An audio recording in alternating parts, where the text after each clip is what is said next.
Macron call for complete halt to fighting in Karabakh. Kremlin.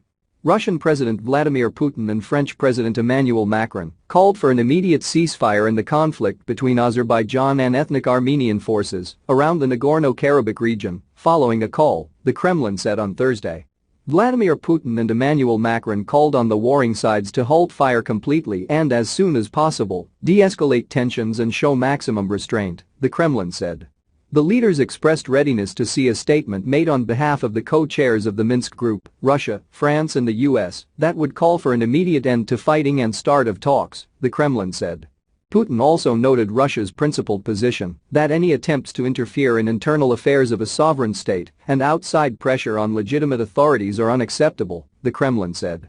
Armenia and Azerbaijan vowed to keep fighting and rejected international calls for negotiations on Wednesday as clashes over the disputed Nagorno-Karabakh region raged for a fourth day.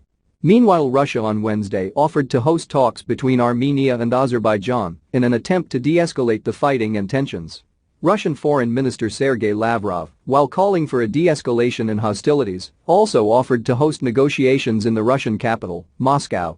A statement from the ministry asserted the Russian government's readiness to organize necessary contacts, including holding the next meeting of foreign ministers from the three countries. UN Secretary-General Antonio Guterres has already called on the Azerbaijani and Armenian leaders to take immediate steps to establish a ceasefire and resume negotiations to prevent instability in the region. Armenia and Azerbaijan have been locked in a territorial dispute over the ethnic Armenian region of Nagorno-Karabakh for decades, with deadly fighting flaring up earlier this year and in 2016. The two countries have contested the mountainous region of Nagorno-Karabakh since 1988. Peace talks have been held since 1994, when a ceasefire was reached, but there have been occasional minor clashes along the borders. Fighting escalated sharply between the two countries on Monday, and both sides hit each other with rockets and artillery.